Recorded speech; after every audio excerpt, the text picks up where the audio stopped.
A Pedra e a Luz. Goiânia, outubro de 2025. Chovia um pingo fino, daquele que molha a alma antes do corpo. Eu estava lá na Rua dos Andradas, com as mãos cheias de farpas e o coração mais pesado que a tábua de peroba que tentava lixar. O barulho da serra elétrica não abafava o que vinha de dentro, uma raiva surda, daquele tipo que a gente engole desde criança e ela vai crescendo, quieta como cupim em madeira boa. Meu nome é João Batista, mas todo mundo me chama de João Carpina ou só Carpina quando tô de mau humor e tava, há 3 dias.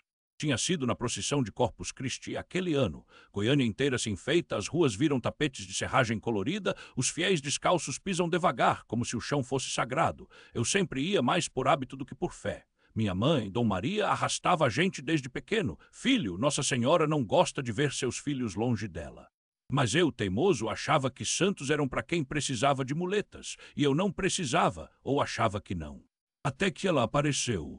Não foi na igreja, foi no meio da rua, bem na altura do mercado central, onde as barracas de pequi e pamonha fedem o ar de outubro. Uma moça magra de cabelo preto cortado à faca, olhando para mim como se me conhecesse desde o ventre. Vestia uma camisa preta rasgada no ombro, calça jeans puída e botas de cano alto, sujas de terra. Na mão, uma pedra do tamanho de um punho.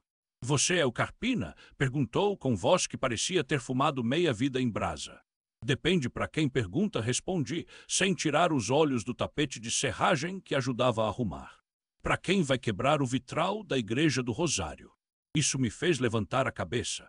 O vitral do Rosário era obra-prima, Nossa Senhora Aparecida, com o manto azul céus e as mãos estendidas, feita em vidro soprado pela família Bianchini, aqueles italianos que vieram para Goiás no século passado. Valia mais que meu barracão inteiro.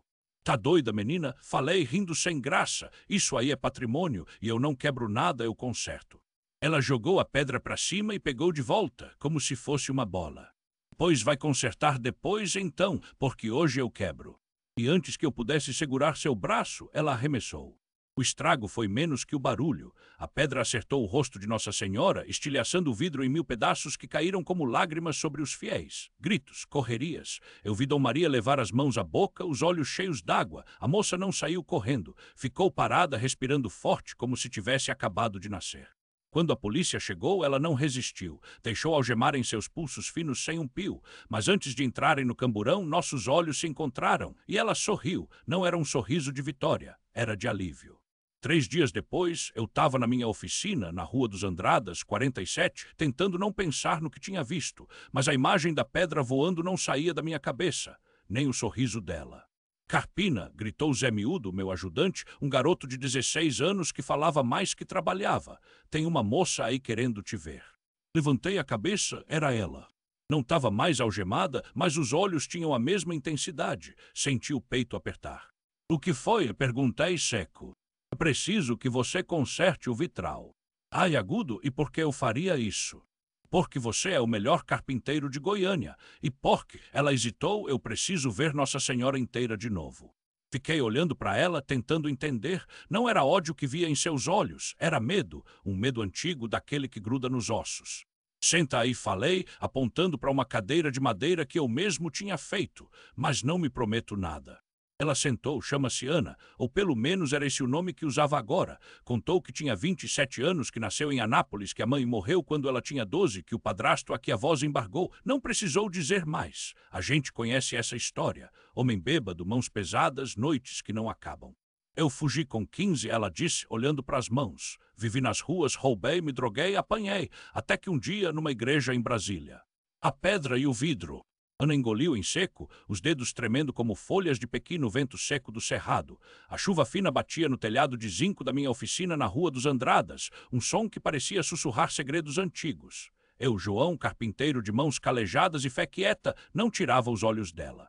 Não por desconfiança, já tinha visto muita dor para julgar sem ouvir, but porque algo naqueles olhos verdes, opacos como vidro sujo, me dizia que a história dela não terminava ali. Numa igreja em Brasília, ela repetiu como se as palavras pesassem. Tava fugindo da polícia. Entrei para me esconder, mas fez uma pausa mordendo o lábio. Vi ela, Nossa Senhora Aparecida na capela lateral. Não era estátua, não. Era real. Os olhos dela me seguiram. Balançou a cabeça. Achei que fosse alucinação da droga, até que a voz veio. Eu não interrompi. Em Goiânia, a gente cresce ouvindo histórias de milagres, uns verdadeiros, outros inventados para vender velas na Feira da Lua. Mas tinha algo na voz de Ana que não mentia. Filha, por que carrega essa pedra? Ela imitou a voz mais fina, como se tentasse capturar um eco. Eu não entendi, até que olhei para baixo e vi que estava segurando um pedaço de tijolo. Tinha arrancado da parede do banheiro público da rodoviária para jogar no primeiro cara que me olhasse torto. Ri sem graça. Joguei a pedra no chão e saí correndo, mas a voz não saiu da minha cabeça. A chuva aumentou e o cheiro de terra molhada entrou pela janela aberta. Lembrei da procissão de Corpus Christi do ano passado, quando as ruas ficaram cobertas de tapetes de serragem colorida, obra de meses, destruídos em minutos pela chuva repentina. A gente faz, Deus desfaz. Ou será que é o contrário? E aí, perguntei, passando a mão no rosto cansado. O cheiro de madeira fresca da mesa, que estava lixando, misturava com o de café velho no copo esquecido. Aí eu voltei para a igreja no dia seguinte. Ana olhou para a cruz pendurada na parede, feita de ipê que eu mesmo talhei. Fiquei lá 3 dias, chorando, gritando, dormindo no banco. No terceiro dia, um padre me deu um rosário. Reze, filha, mesmo que não acredite. Ela tocou o pescoço como se procurasse algo. Comecei a rezar, não por fé, por raiva. Se você existe, me mostra. Silêncio, só o barulho da chuva e o rangido da cadeira de madeira quando ela se mexeu. E mostrou, minha voz saiu mais áspera que eu queria. Ana sorriu, um sorriso torto, de quem já perdeu todos os dentes, mas ganhou outros de presente. Mostrou, ela puxou a manga da blusa surrada, revelando uma cicatriz grossa no pulso. Naquela noite sonhei com ela de novo. Desta vez estava segurando um martelo. Construa, Ana, não destrua. Os olhos dela brilharam. Acordei com uma dor aqui, apontou para o peito, como se alguém tivesse arrancado um prego do meu coração. Eu conhecia essa dor, não por milagre, mas por ter enterrado minha filha, Maria Clara, atropelada na Avenida Anhanguera quando ia comprar pão, 2 anos atrás. 2 anos de serragem, pregos e silêncio. Foi quando parei com a droga, Ana continuou. Arrumei um trabalho numa padaria em Campinas. Ficava limpando o forno, queimando os dedos, mas era melhor que roubar. Até que a voz falhou, até que o dono tentou me beijar à força. Eu fechou os punhos. Quebrei a vitral da capela do lado, a maior da igreja. Era ela, Nossa Senhora, em vidro colorido. Joguei uma cadeira, não sei porquê. Só sei que quando o vidro quebrou, algo saiu de mim. Ela se calou, o ar ficou pesado, como antes das tempestades que caem no cerrado sem aviso. E aí, repeti, sentindo o coração bater mais forte. Aí eu fiquei cega. Ana riu um som seco, não dos olhos, da alma. Por 3 dias não vi nada, nem luz nem sombra, só escuridão. Os médicos disseram que era histeria, os padres que era castigo. Ela segurou minha mão de repente, os dedos gelados. Mas no 4º dia, uma mulher veio me visitar no hospital. Velha, vestida de preto, cheirava a rosa. Você já quebrou. Agora, conserta, ela disse. E quando acordei, Ana respirou fundo. Vi de novo, não. O vidro e a luz. Não era só a visão que tinha voltado. Era como se Ana tivesse ganhado um par de olhos novos, capazes de enxergar além das paredes do quarto de hospital, além daquela Goiânia cinzenta que chovia fino desde a madrugada. A cidade inteira parecia respirar devagar, como se o céu estivesse segurando as lágrimas para não afogar a procissão de Corpus Christi, que em outubro de 2025 tinha sido adiada por causa da chuva. As ruas dos Andradas, normalmente cheias de barracas de pastel e gente espremida, estavam vazias, só com os tapetes de serragem colorida se desmanchando na água. Vi tudo, Ana repetiu, apertando meus dedos com uma força que não combinava com aquele corpo franzino, até as rachaduras na minha própria alma. Eu, João, carpinteiro de mão calejada e fé meio torta, não sabia o que dizer. Minha oficina ficava ali perto, na Rua 3, entre o bar do seu Zé e a loja de material de construção onde eu comprava prego por quilo. Conhecia Ana desde criança. Ela era daquelas meninas que corria descalça pelos tapetes da procissão, roubando hóstias consagradas para brincar de missa com as bonecas. Depois cresceu, virou líder de um grupo que quebrava santos em praça pública, gritando que religião era ópio do povo. Até o dia em que arremessou uma cadeira no vitral de Nossa Senhora Aparecida, na Igreja do Rosário. E a mulher de preto? Perguntei, tentando não soar como um idiota. Você acha que era? Não sei o que era. Ana soltou minha mão e se levantou, andando até a janela. A chuva batia no vidro como dedos impacientes. Mas quando ela saiu, o cheiro de rosa ficou no quarto por uma semana, e o médico que me atendeu, o doutor Lopes, jurou que meu cérebro não tinha nada. Isso aqui é milagre ou loucura, moça, ele disse. Eu me levantei também, sentindo o cheiro de madeira úmida da minha camisa. Na parede, o relógio de cucos que eu tinha consertado marcava 4h30. A procissão ia começar às 5, mesmo com a chuva. Os fiéis iam sair assim mesmo, de guarda-chuva e velas, arrastando os andores pelas ruas encharcadas. E por que você está me contando isso agora? Perguntei, cruzando os braços, depois de tantos anos me xingando de beato alienado. Ana virou para mim e pela primeira vez notei que seus olhos, antes duros como pedra-sabão, tinham um brilho estranho, como se tivessem sido polidos por dentro. Por que você vai consertar o vitral? O ar saiu dos meus pulmões de uma vez. Eu balbuciei. Ana, eu sou carpinteiro, não vidraceiro, e aquele vitral é obra de arte vinda da Itália, não sei nem por onde começar. Você vai aprender. Ela cortou, pegando um envelope amassado do bolso. Aqui está o endereço do homem que restaura essas coisas e o dinheiro.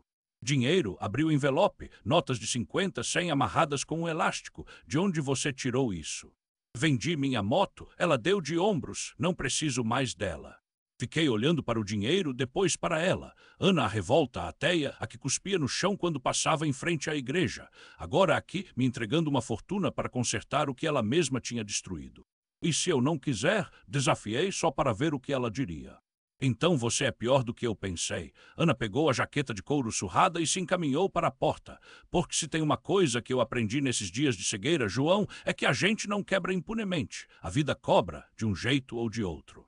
E saiu deixando a porta aberta. A chuva entrou em rajadas, molhando o chão de terra batida da minha oficina. No fundo, ouvi o barulho da procissão se aproximando, os tambores surdos, os cânticos abafados pela água. Corpus Christi, o corpo de Cristo andando pelas ruas de Goiânia, mesmo com o céu chorando.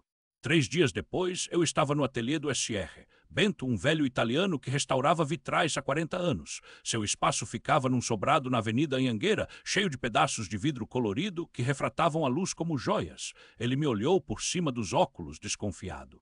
Você não tem experiência, disse em um português arrastado. Por que deveria te ensinar? Porque a pessoa que quebrou o vitral me pediu. Mostrei o envelope. O vidro e a graça. E porque eu preciso consertar o que não entendo, completei, jogando o envelope em cima da bancada de madeira cheia de riscos. O papel amarelado tinha o brasão da paróquia Nossa Senhora Aparecida, na Rua dos Andradas, e dentro uma nota escrita à mão: João, você foi escolhido. Não pergunte por quê. O SR, Bento pegou o envelope, cheirou o papel como se pudesse adivinhar a tinta e soltou um grunhido. Ah, então é aquele vitral, ele balançou a cabeça. O da capela lateral, o da Nossa Senhora com o manto azul. Quebrou faz 3 meses e ninguém conseguiu restaurar. Dizem que foi uma mulher, uma tal de Marina, o nome saíra antes que eu pensasse. Marina dos Santos, esse integrante da turma do barulho, aqueles anarquistas que pintavam paredão na praça cívica. Eu conhecia a história. Ela tinha jogado uma pedra no vitral durante uma manifestação contra a igreja, gritando algo sobre opressão religiosa. A pedra acertou em cheio o rosto de Nossa Senhora e o vidro de século XIX se estilhaçou como gelo sob a bota. Ela quem te indicou? O velho italiano arqueou as sobrancelhas, desconfiado. Não exatamente. Eu não ia contar que tinha encontrado Marina 2 semanas antes, sentada no degrau da Igreja do Rosário, chorando, que ela me agarrou pelo braço com os olhos vermelhos de quem não dormia há dias e sussurrou: conserte isso, João, por favor. Eu não sei porquê, mas tenho que ver ela inteira de novo. Não ia contar que, quando perguntei por que não pedia à paróquia, ela só balançou a cabeça e murmurou algo sobre medo de não merecer. O SR, Bento suspirou, tirando os óculos. Bom, se é para a Aparecida, eu ensino, mas você vai suar. Ele apontou para uma prancheta com o desenho do vitral original. Isso aqui não é carpintaria, menino, é arte, e arte dói. 3 semanas depois, eu ainda não tinha dormido direito. O vitral era um quebra-cabeça de 247 peças, algumas do tamanho de uma unha, outras como fragmentos de céu. Eu passava as noites na oficina, sob a luz amarela de uma lâmpada pendurada, colando pedaços com uma paciência que não sabia que tinha. Às vezes, quando a chuva batia no zinco do telhado, eu jurava ouvir risadas, como as de Marina, quando a gente se esbarrava nos botecos da Rua 4, antes dela virar revoltada profissional. Até que numa sexta-feira ela apareceu. A porta da oficina rangeu e lá estava Marina, magra demais, com uma blusa preta rasgada e os cabelos curtos colados no rosto pela chuva fina que caía desde cedo. Ela segurou o batente como se fosse desmaiar. — Você está quase terminando? Perguntou a voz rouca. — Falta a última peça. Apontei para o espaço vazio no peito de Nossa Senhora, onde deveria ficar um fragmento de vidro azul cobalto, o mais raro de todos. O SR. Bento disse que esse pedaço sumiu, que pode ter sido roubado ou vendido. Marina engoliu em seco. Então, lentamente, tirou algo do bolso, um saquinho de pano amarelado. Dentro, o fragmento azul brilhava como uma lágrima. Eu peguei, ela não olhou para mim. Na noite que quebrei o vitral, não sei porquê, só não consegui jogar fora. Eu não perguntei por que ela tinha guardado. Não perguntei porque 3 meses depois voltara com ele. Só peguei o vidro, limpei com cuidado a poeira dos anos e o encaixei no lugar. O vitral ficou completo. E então algo aconteceu. Não foi um raio, não foi um coro de anjos. Foi só uma luz, uma claridade suave, como se o vidro tivesse absorvido todo o azul do céu de Goiânia e agora o devolvesse em ondas. Marina deu um passo para trás, tropeçou numa tábua e eu a segurei pelo braço. Seus olhos, antes opacos, como se olhassem através das coisas em vez de para elas, de repente se encheram de algo que não era medo, nem raiva, nem aquele vazio que eu via há meses. Era espanto. João, ela sussurrou, eu vejo.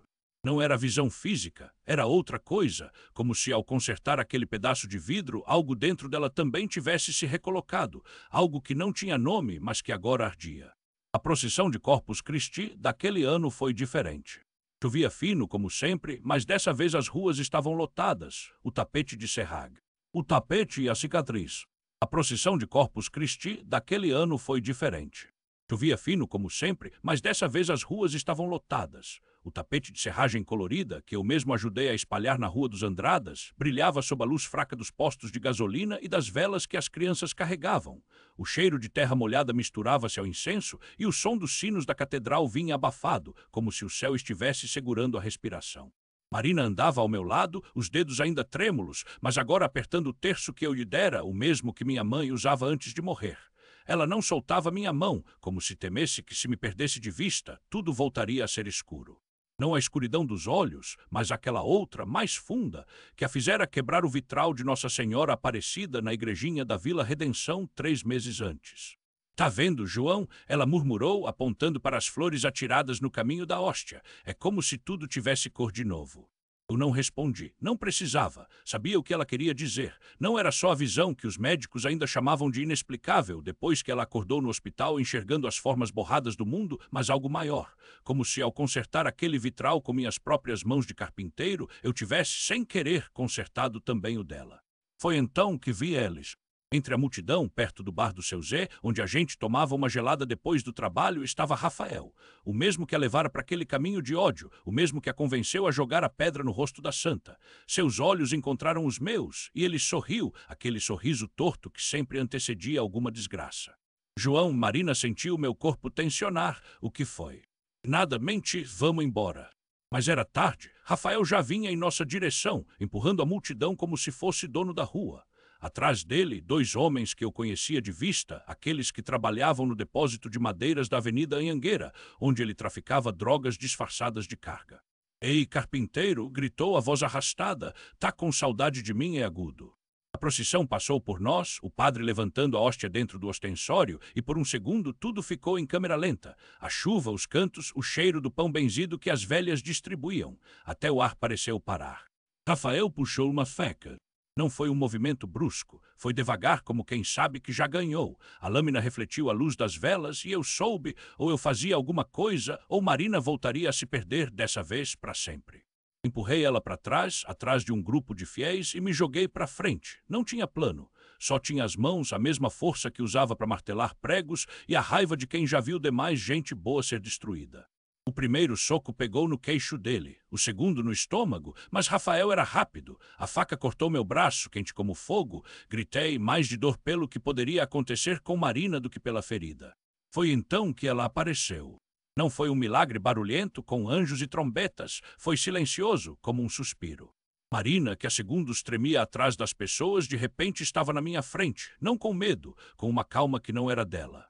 Chega, sua voz não tremia. Rafael riu, levantando a faca de novo. Vai rezar para sua santa agora e agudo. Marina não rezou, ela agiu. Com um movimento rápido, pegou um pedaço de vidro, o mesmo vidro do vitral que eu consertei, e o cravou no braço de Rafael. Ele uivou solando a faca. Os homens dele hesitaram. Naquele segundo, a multidão se fechou ao redor da gente, como um muro. Alguém gritou, pega esse demônio. Outro, deixa que a polícia resolve. Rafael correu, sumiu na direção da praça cívica, onde a procissão fazia a curva. Ninguém foi atrás, não precisava. Fiquei ali sangrando, olhando para Marina. Ela seguiu meu olhar até o vidro em sua mão, agora manchado de sangue, mas ainda refletindo, fracamente, o azul do manto de Nossa Senhora. Eu não sabia que ia fazer isso, confessou. Só não queria que você se machucasse.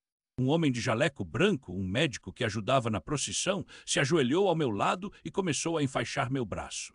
Só então entendi que todo desafio traz consigo uma lição de esperança.